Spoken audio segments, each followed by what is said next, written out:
Hi, my name is Mark and welcome to The Active Listener, where we aim to listen, not just hear. We firmly believe that everyone has an interesting story to tell, if given the space to do so. So listen in to what our guests have to say. You may learn something. Welcome. Tell us a bit about yourself. So my name is Tinuke Bernard. I am in my late 30s.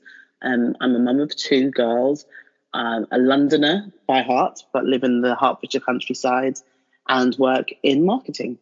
So one of the things we talk about on here, Tin, is life purpose, lessons we've learned and that sort of thing. So could you tell me a bit about how you see yourself, what drives you? Yeah, and we're going to go straight in with a big question, aren't we, Mark? So absolutely. I love it. What drives me? How do I see myself? So I think the way I see myself, I don't know if it's an age thing, an experience thing, but I definitely feel in the last few years, I've really gotten to know myself. And by know myself, I mean, know what it is that I stand for, know what's important to me, you know, what my values are, what my driving forces are. And a lot of that is community, it's belonging, it's, you know, it's not just, it's family, but not just family. It's not the family that maybe you're born into, it's also the family that you make. It's knowing that every day you're around, you can, you know, start again, start afresh, do better, help people. And I'm always very conscious about how I'm helping others, if there's more I can do, and to teach my kids the importance of that. You know, have they helped anyone? Did they stand up for anyone today? You know, it's like we're a household of mini activists. And I think that's something I'm really proud of. And I kind of say I'm raising warriors. And I like, you know, I've got my two Xena warrior princesses by my side. It's, you know, the idea of, you know, raising children to, you know, to look after others, not just themselves. Wow, that's really powerful. I like the household of mini activists. Yeah. So how did you come up with that? Because it sounds like to me that you haven't always had this as your kind of vision. What brought you to the point of having this way of looking at things? I think it might have been the fact that we moved out of London, which might sound like a, you know, strange catalyst, but you know, as I said, I am a Londoner, and you know, London is very fast. You walk with purpose. Everything's about, you know, there's not enough hours in the day, and you know, whether it be because of the stranger danger, you know, the dangers around you, or just the fact that you need to work all hours of the day to make enough money to survive in London, but you're always going. And when I moved to the countryside, I live in a really small village, and there's such a sense of community here. Not to say that I wasn't like looking out for people and stuff before I moved out of London, but I think that's when it really gave me a chance to slow down and, you know, think about what I want to teach then I had one daughter at the time, teach my one daughter, and actually have a chance to live with purpose and live with intention. I guess you have no choice when, you know, the shop shuts at 5 o'clock and there's nowhere to go. So you've got a lot more time to think about things and, yeah, just be intentional about what it is you do. Being intentional about the things you do. And also the fact that where you're living has had a real impact upon the way you see things, not simply in terms of your day by day, I'm working here, I'm traveling there, but almost in a much more philosophical way. Yeah, for sure. I think, you know, where I live now, one of the favourite pastimes, even pre-COVID, where you were forced to do your 1 hour's walk a day, people go for walks there. People drive in from nearby towns and cities to go walking, which I always found amusing. I'm out walking my dog or just trying to keep the kids busy, and there are people in their full walking gear coming out here for fresh air. And I did find I adopted that lifestyle as well, just going for walks in the fields or walking around the perimeter of the village. And it just gives you a chance to slow down and be in your thoughts and actually spend time, you know, thinking, you know, not just doing, but actually being in the moment and thinking. And, you know, it's a luxury we don't always have time to do. You know, it's a luxury to, you know, to actually give an hour over to just your thoughts and to think, you know, be in the present, but also start planning for the future. Outside of London, you still consider yourself to be a Londoner through and through. Would that be right? For sure. Yeah. Yeah. I can be living out here in 20 years' time, and I think I still see myself as a Londoner. It's ingrained in my DNA now. It's my formative years. That's where I was. That's where I feel at home. I feel when I step off the train into London, it's a physical reaction. I feel myself just relax. It's like I'm amongst my people, and maybe it will change. Maybe I'll end up being so disconnected because it's been so long that isn't the reaction I have anymore. But I hope that will never go. Yeah, I get that in terms of like identity and that sense of belonging and so on. But it's interesting that having come out of a place, as you say, where your people are, and then come out to somewhere which sounds quite different, the hustle and bustle of London, that place that you've moved to has had such an impact as well. Do those things go, do they balance one another out, or are they opposing one another? That's really interesting. And as you say, I'm sitting there looking at it as a magnetic, it feels like a magnet that I'm stuck in between, and it's repelling in different ways. And I think they probably more oppose than complement each other. It's very different sides of me, and I'm probably as comfortable now living out here, and also get a sigh of relief sometimes when I'm coming out of London, if it's been a particularly busy, strenuous day, when I see the fields and the sheep and the cows and things again. And I also do have I'm at home, because my home, the brick and mortar of my home does feel like my safe haven now, just as much as London does. And there are many negative factors to, my life in the countryside, just as there were negative factors that made me leave London. So it is, I have to be balanced and say that, as much as I am a Londoner, I love London, there are obviously parts of living out here that I love, such as house prices, for one, for sure. Let's not kid ourselves.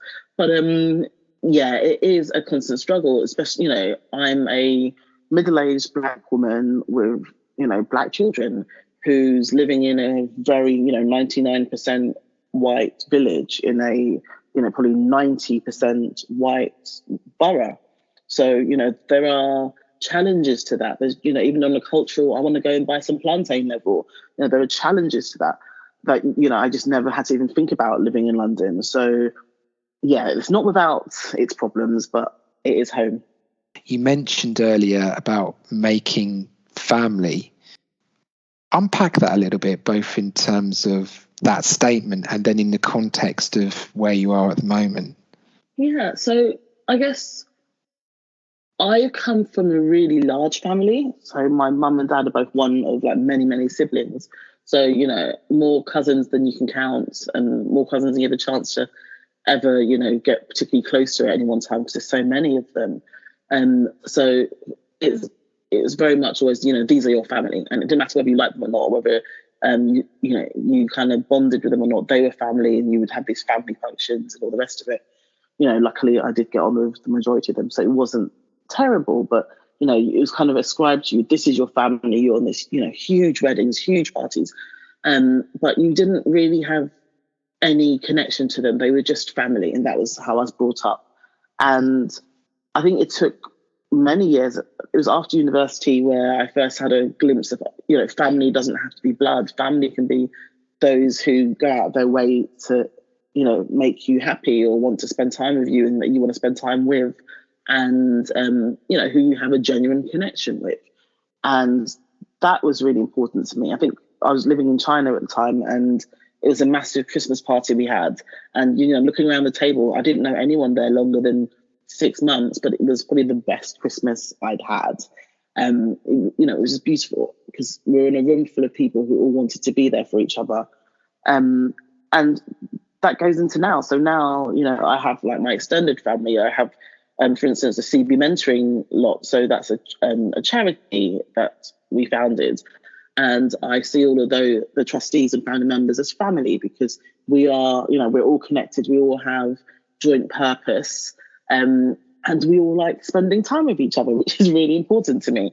And the same with, members of my community here. There's some here that I would trust with my children, that maybe I wouldn't, maybe my own actual family. So, family doesn't have to be those that you're born into. There's a lot going on there, a lot of avenues I think we could go down. Be interesting to know a little bit about life story. There sounds like there's been some interesting things going on, because you mentioned about living and working in China as well. So give us a kind of an overview of day zero to where you are now. Okay, so Tinuke Day Zero was born in Nigeria, but because I'm not Nigerian, I am Nigerian. It's just this interesting, families that move around a bit. So my parents, my mum is Dominican, my dad is Nigerian, and they both came over to England, to London in particular, in their early teens, so like 11, 12. And their parents had come before them. So, Windrush generation, my maternal grandparents came in the 60s. And my mum, I guess, was feeling maybe a bit Afrocentric when she was pregnant with me. And her and my dad went over to Nigeria for a little bit, but was too pregnant to come back, basically, before she had me. So I was born over there. So I'm a first generation and third generation all at the same time, which is quite interesting. Sure. Interesting that your parents got together. Afro-Caribbean and Africans didn't really intermarry so much, did they? No. I think it's one of those interesting things. As I said, they're both one of many. So my dad came over with, he was one of the younger ones. So he went to secondary school here, but he came over with his older brothers. And so there was maybe like 5 or 6 of them. And they all went to a house party. And one of my mum's friends was also, was dating like one of my uncles. So they both went as a group, and they just used to hang out. And I think maybe at that time it was just just sort of changing.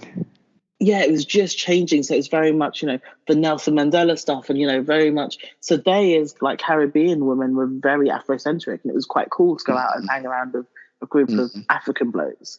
So I think that's what kind of happened there. So hence why I have a Nigerian name, even though I had a Dominican passport. I was born to a Dominican mother, but it's all of those kind of things. They got over the Afrocentricity. My brother is called Ashley. Like, woo. They lost 2 years later. They completely forgot all about it. But at the time, it's like, Tinuke, okay, let's go for it. But so what was quite interesting is the whole blackness is something that I always knew I was black, obviously, but to me, you were just black because I was coming from a mixed household. But it's only, in your teenage years, and people are like narrowing it down to what black are you? And then you realize, there's this Caribbean African thing, and there's, even between the islands, there's, it gets very complicated. It's but you're Dominican, you're small island. I'm like, what? Can I not just be black? I was black until I was 14. What's going on? And suddenly, what island you're from and what. And that's because it's interesting how we divide ourselves. So I'm just black, but I'm at the same time trying to teach the girls, all of them, so the Dominican, Nigerian, Jamaicanness of them, so that they know if they want to know. But at the same time, I'm like, girls, you can just be black, and that's okay. We don't need to worry too much about all the different, flags if you don't want to. There's a whole series of podcasts to be discussed For sure. Everyone was Londoners, but I was born elsewhere. And grew up in London, grew up in North London for most of my life. Ended up going to university just around the corner in Hertfordshire. So, very close by. After uni, as you said, I moved to China. Basically, I hadn't figured out what I wanted to do, in terms of graduates and schemes and things. My mind wasn't there. I wasn't thinking about it at the time. And was offered a chance to do a TEFL course, so teaching English as a foreign language, so I did a CELTA course at the university, and it ended up that they were short of teachers. So there were actually a couple of teachers short to do their teacher swap with one of their partner institutions in northern China. And of course, since I had no plans and because I'm quite impulsive, I was like, yeah, sure, I'll go. If you need an extra teacher, I'll go. So whereas the other teachers who they kind of swapped were actual teachers who'd been teaching for decades, there was little old me who had just graduated with her teaching certificate, I think 3 weeks before we left. And I went out there and taught in a military shipbuilding university for a year, which was amazing. Came back over to the UK because my boyfriend, who was out in the UK still, had an accident and broke his back. So I came back to see him, ended up getting pregnant with my first daughter. And he wasn't very keen on us to, raise her in China. So I stayed here. And yeah, had her, worked in various jobs. I would say I'm a serial job hopper. I'm either someone that maybe the younger ones understand and kind of aspire to, and maybe the older generation see me as a cautionary tale, because I've been everything from a teacher to a magazine editor to, working in banking, you name it, I've probably done it. But had a few different jobs. As I said, banking, magazine editor, worked for the BMJ, which is an awesome institution, worked for some startups, nice mixed bag, and was pregnant had another daughter 5 years ago nearly, up here in Hertfordshire. And even that, the difference in experience between raising, the first child in London and the second one in Hertfordshire is just incredible. And yeah, now I'm working in marketing for a startup that's just been bought up by a very big institution.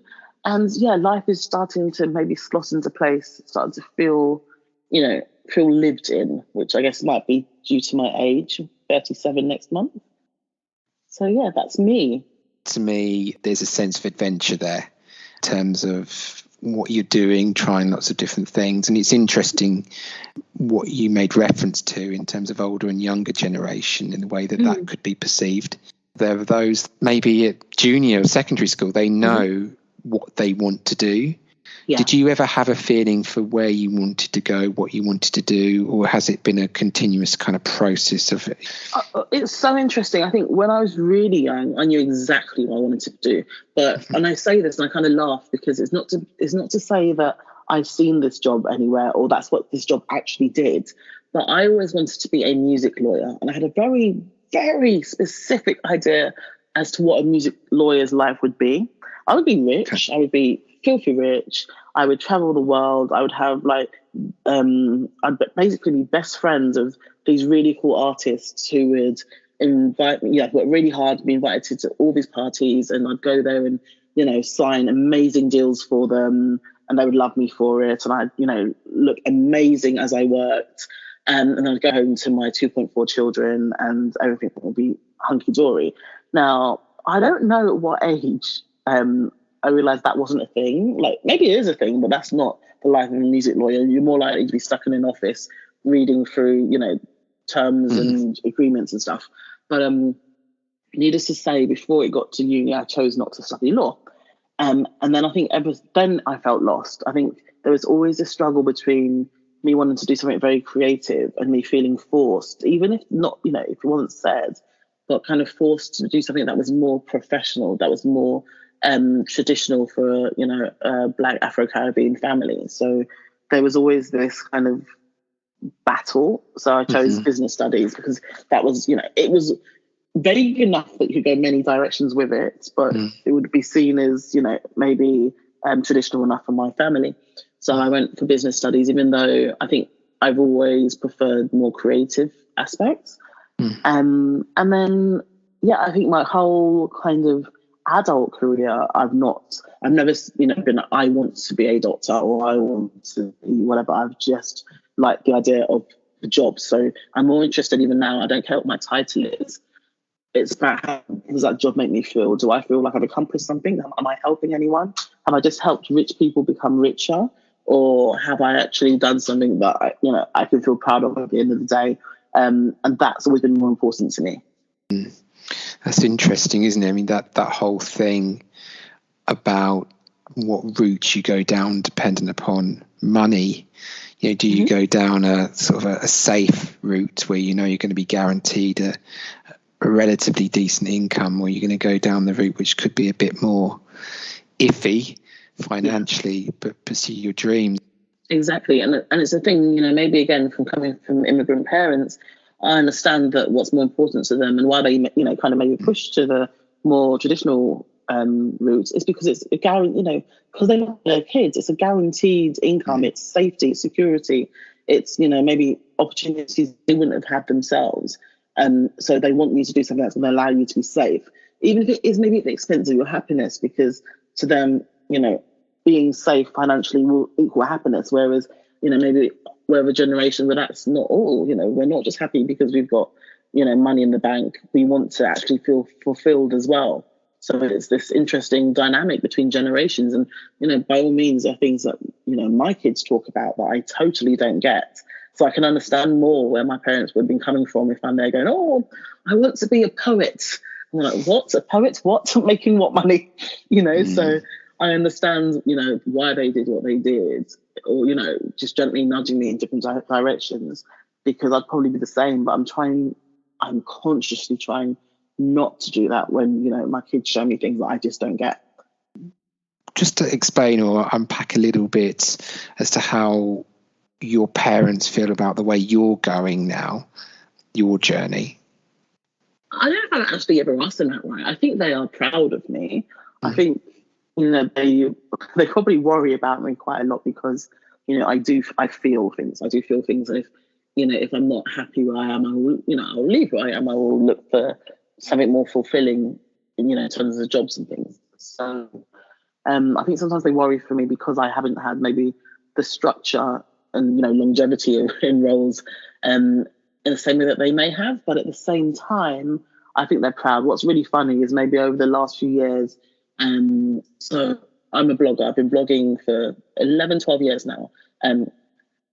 Never particularly, not professionally. It's not my bread and butter. It's something I enjoy doing. It's a way to, have a hobby. Some people walk or play football or, five-a-side. I like to write on the internet sometimes. But what's funny is whenever, I get some sort of recognition and I show it to them, and I'm like, oh, we always knew you were good at writing. We always said you should be a writer. You've always been really creative.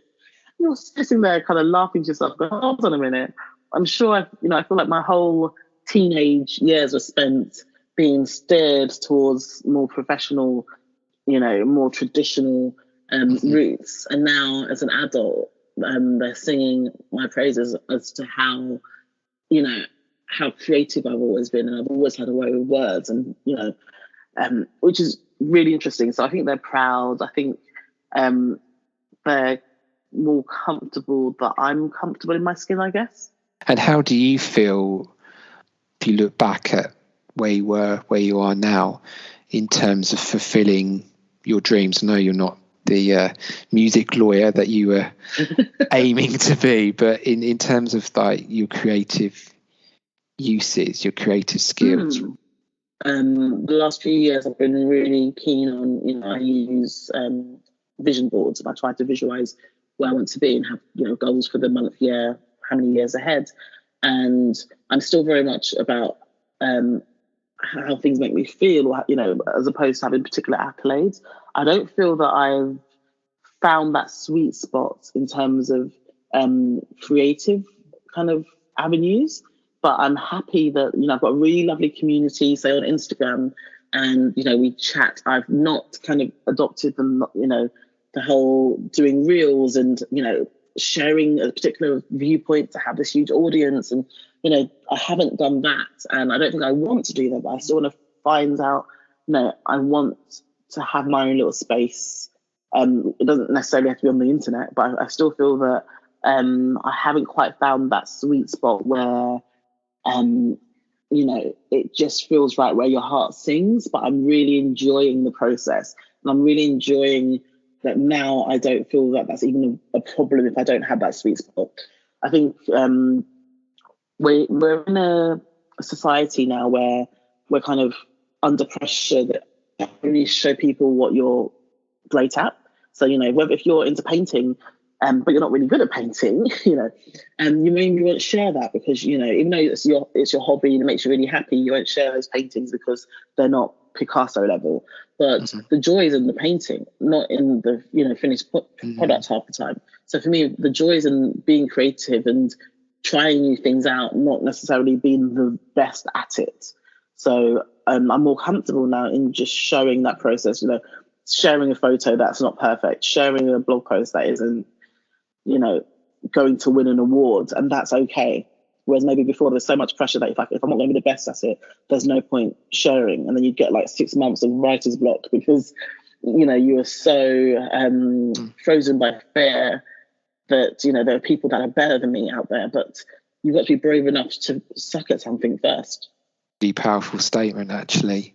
I work with some very high achievers, and obviously in a coaching space, they can say what they want, they can air how they're feeling, and it's not uncommon to be talking to someone who outside of it you'd be thinking, well, they've got it all together, they've got XYZ qualifications, they have a well-paid job, and so on and so forth, but there's that nagging doubt. There's often this thing about perfectionism, and how do you get to that point where good is good enough? Because perfectionism can be a really harsh taskmaster. It really can, and I don't recall what made it click and make me realize that sometimes good is good enough, because I think I'm my worst enemy and can put things off for ages if I'm not sure it's going to be perfect. But it might have been actually quite recently when I was managing other people, and I found that they weren't putting out the work or weren't showing me work. And you're starting to worry, are they doing it? Are they okay? Do they need more support? And it was them being perfectionists and, would rather leave me waiting 2 weeks for a task that I thought would be done in 2 days because they wanted to give it to me just perfect. And I started seeing that actually I do that too. I do that too, but in different areas of my life. So by seeing it in others and being able to, be a bit introspective and realize how that then relates to your own life, it made me realize that the same way I'm telling these people who work for me to, no, just hand it in. I'd rather see it at 80%, because you might find that your 80% was my 100 anyway, you've overachieved. Or I'd rather see it when it's at 80% and we can fix what needs fixing, rather than you spend 2 weeks perfecting it only for me to find holes in it, which is both, it can really be deflating for them if they put their heart and soul into something. And then you go, I'm going to pick some holes in it now. Why don't we work on this together? So I think it's that kind of attitude of going, okay, put things out there. You will only get better with time. So let you and your audience work on it together. Let it be a visual. And actually, it's probably my daughter even more than that. My eldest, she loves artwork and she won't show you half her artwork to you because she needs it perfect first.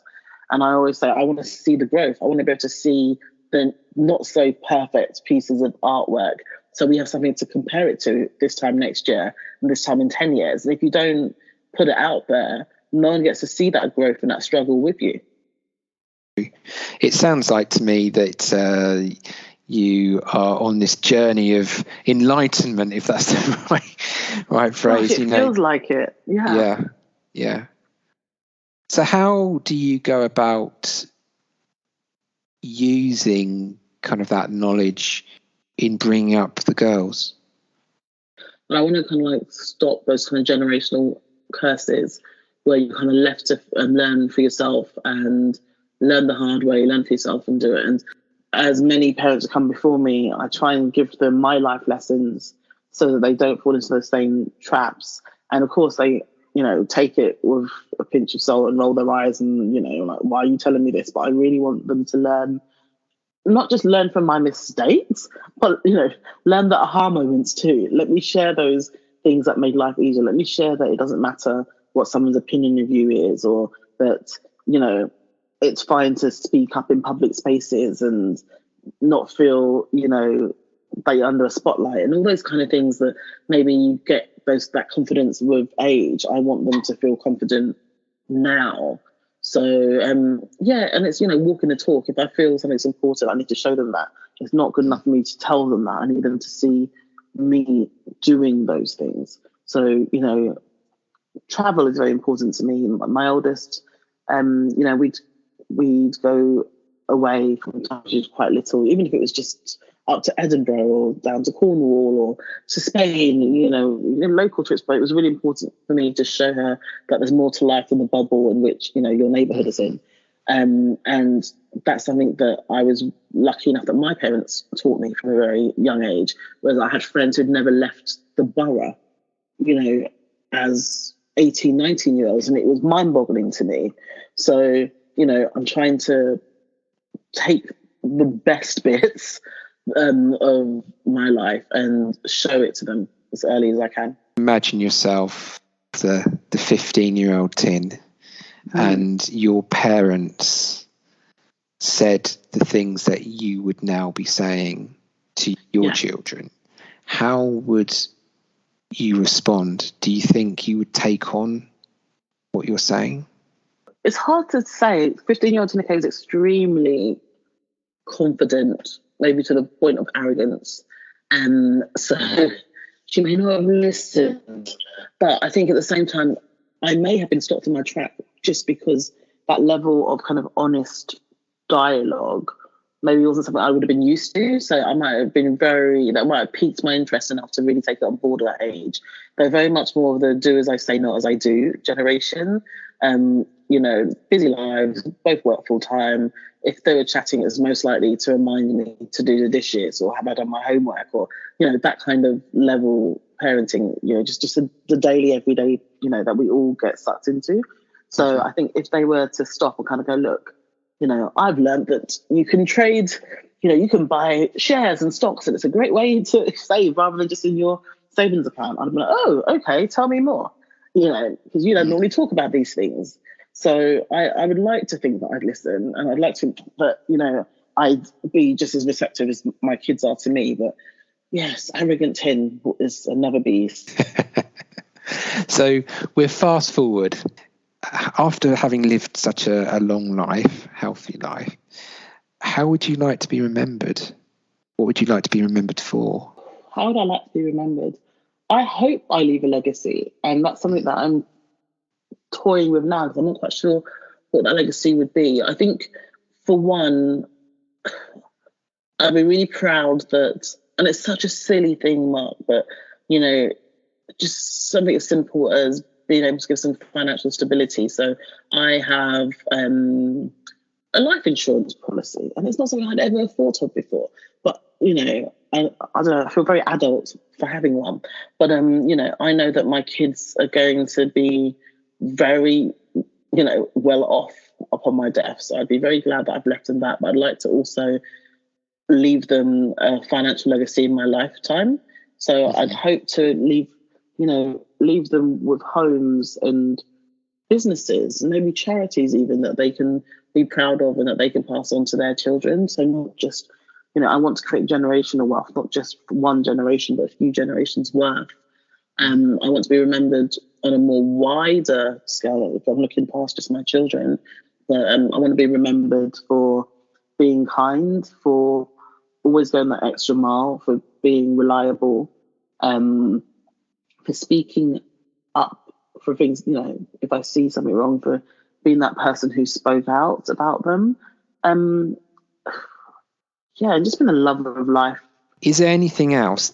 I think maybe it's the whole idea of kind of self-worth. And I think loads of, especially women, I find struggle with the idea that they're not good enough to do certain things.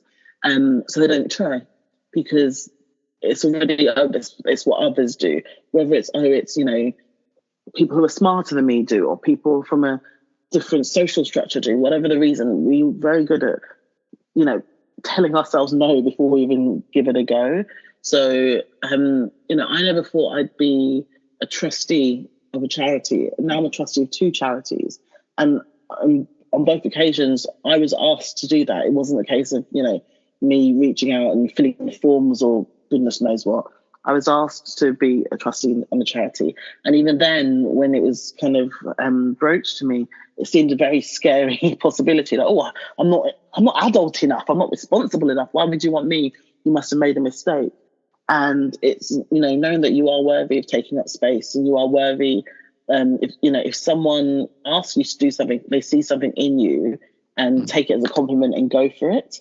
Even if you don't see it yet, be thankful that someone else is seeing it in you, and don't brush them off. Don't be overly modest and, put yourself down. Just say yes. And I think that, I don't know if it's age knocks, down her confidence, because it's the confidence a teenager would just say yes to these kind of things. But then as an adult, you start putting yourself down and saying no and not even reaching out for these opportunities. So the same goes for blogging, or, having a social media presence. It's not just for people of a certain age or a certain body type or a certain skin color. You deserve to take up that space. Your voice is just as important as anyone else's voice.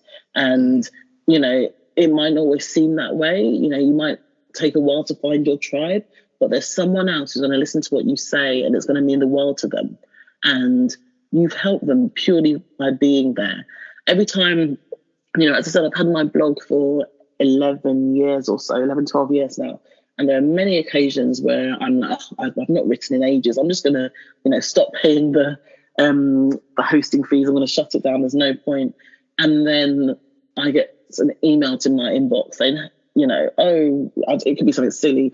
I tried the recipe that you were talking about, or I was just having to think about what you said about racism, or, whatever it is. And it reminds you that your words reach all the way around the world, for one, but they reach people. And even if it makes a difference to one person, you make a difference and you matter. So never think you are too small. I think that would be my take home. Circumstances can knock the stuffing out of people that causes individuals to doubt. I think also so many people have that kind of inward negative thing going on. It's just some are better at hiding it than others, Exactly. And it's so easy to be looking at other people and think, wow, they've got it all together, they're so confident, and then not realize that individual, whether you believe it or not, is actually looking at you and thinking, oh wow, they've got it all together. Exactly. They're so confident. Exactly. We're all pulling up masks, aren't we? Even if we don't mean to. By nature, we compare each other. By nature, we think the best of everyone else and the worst of ourselves.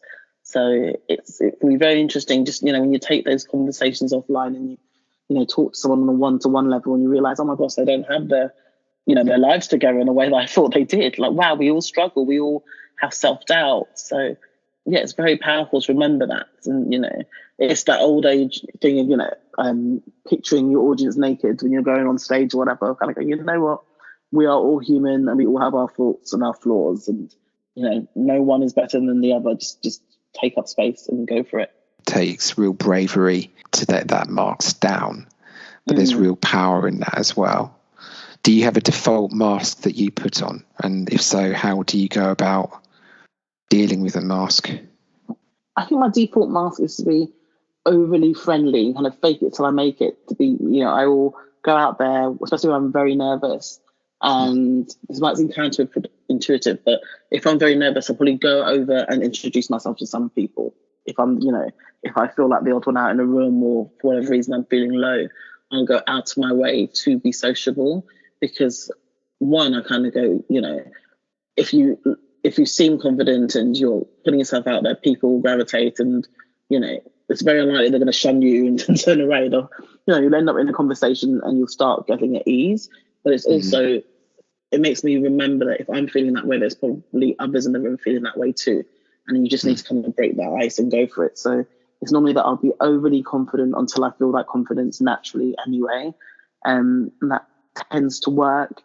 Or it's, it can be quite superficial, with wearing your favourite pair of earrings. I kind of have my war earrings. There's a few pair of earrings that I'm kind of probably known for wearing when I go out. And it's because they're quite loud and obnoxious and, statement pieces. And I think by default, people assume that if you're bold enough to wear certain things or dress in certain ways, you're also, just as bold and confident in real life. And you're probably having a really sucky day and, don't really feel great. But if I'm wearing, certain colourful clothes or my big Afrocentric earrings, then it kind of exudes a confidence that I can then catch up on and feel by the end of the night too. There's a strategy there to get you through, and then you end up being where you want to be, if that makes sense. Exactly. Yeah. Exactly. Yeah.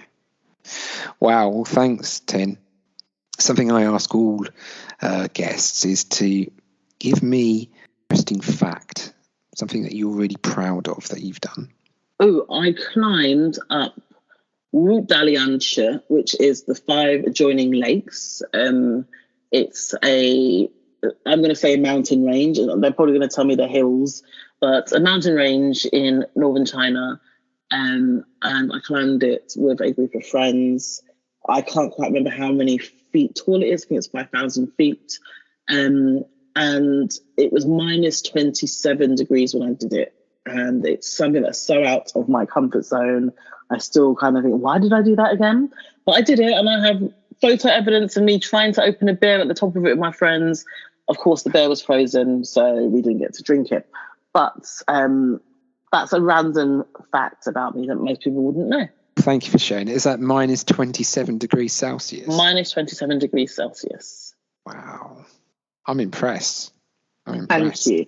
I then hid in the car for the most of everything else. They went on to visit monasteries and other things. I'm like, yeah, that's fine. I'll wait here. I did the one thing and then hid. So what, you waited for the beer to defrost and you were drinking the beer in the warm car with the driver? Yes, yeah.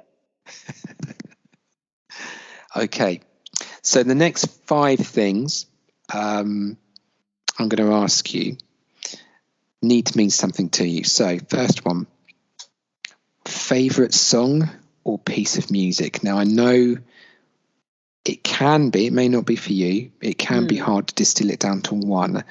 But for now, one song or piece of music.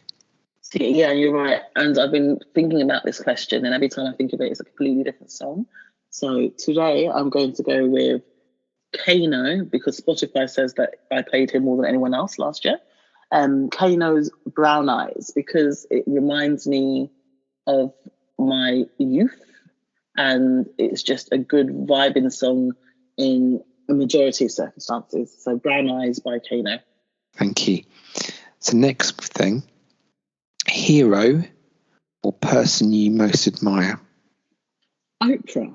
And I share a birthday with her, so that's an extra, we need to meet one day, Oprah. I don't know what's going on, but definitely Oprah. I think she's managed to be in control of her own destiny in a way that many aren't.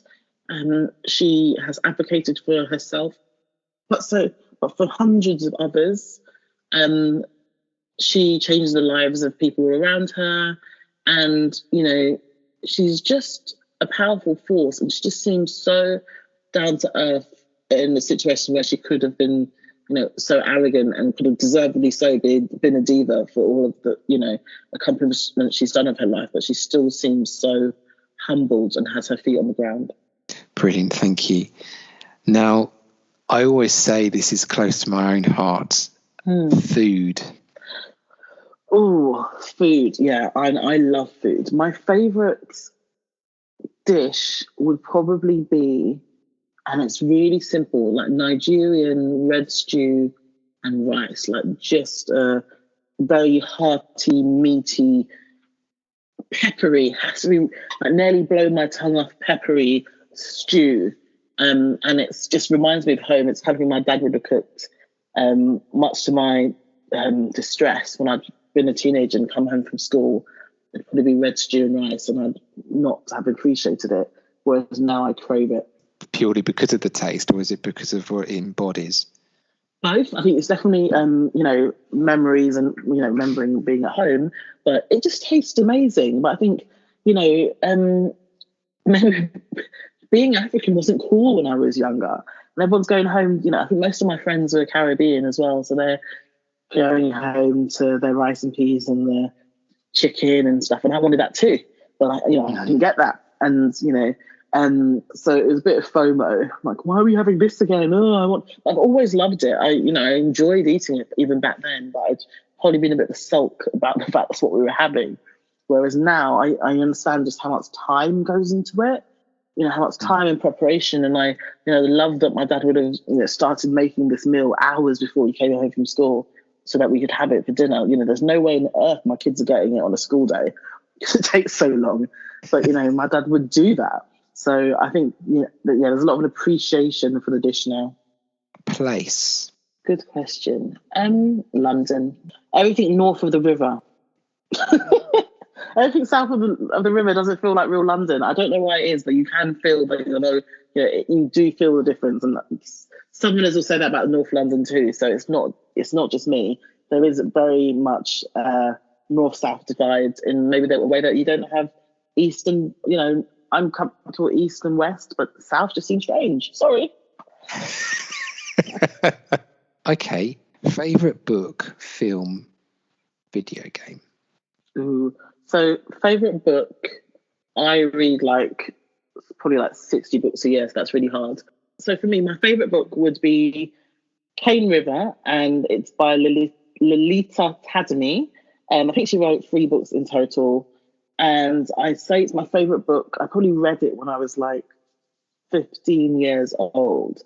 And it was one of the first books that dealt with everything from colorism to multi-generational kind of curses, generational curses, and the power that your words can have, your words and actions can have on a family.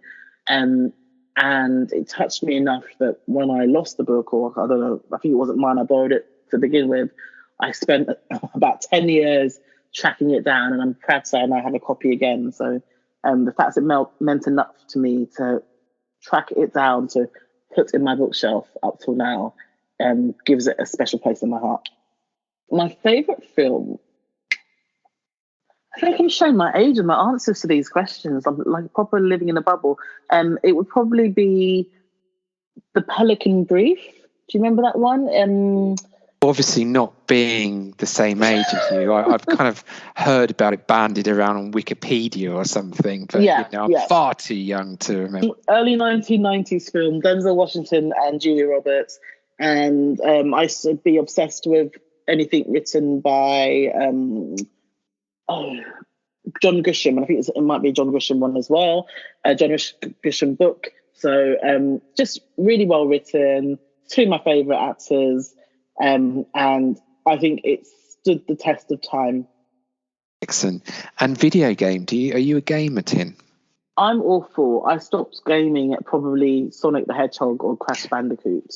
So I'm going to stick with Sonic the Hedgehog because it's probably the last game I could actually play. All of the old school games, and you can do Super Mario Brothers and stuff, and I feel really cool. But that is like the epitome of my playing. I can make a silly shell car go around the track, but I can't do much more.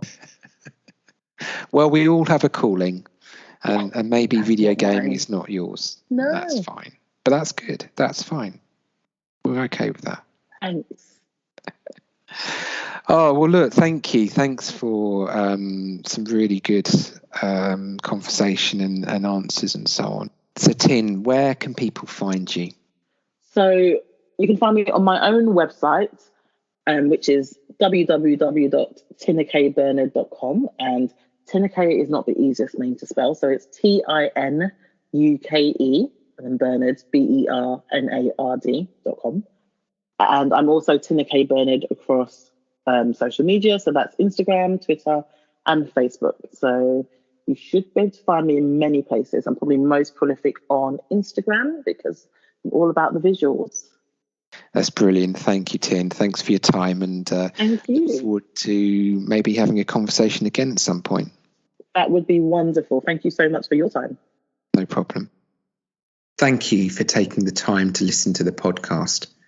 Until next time, remember, help people feel valued. Listen, don't just hear.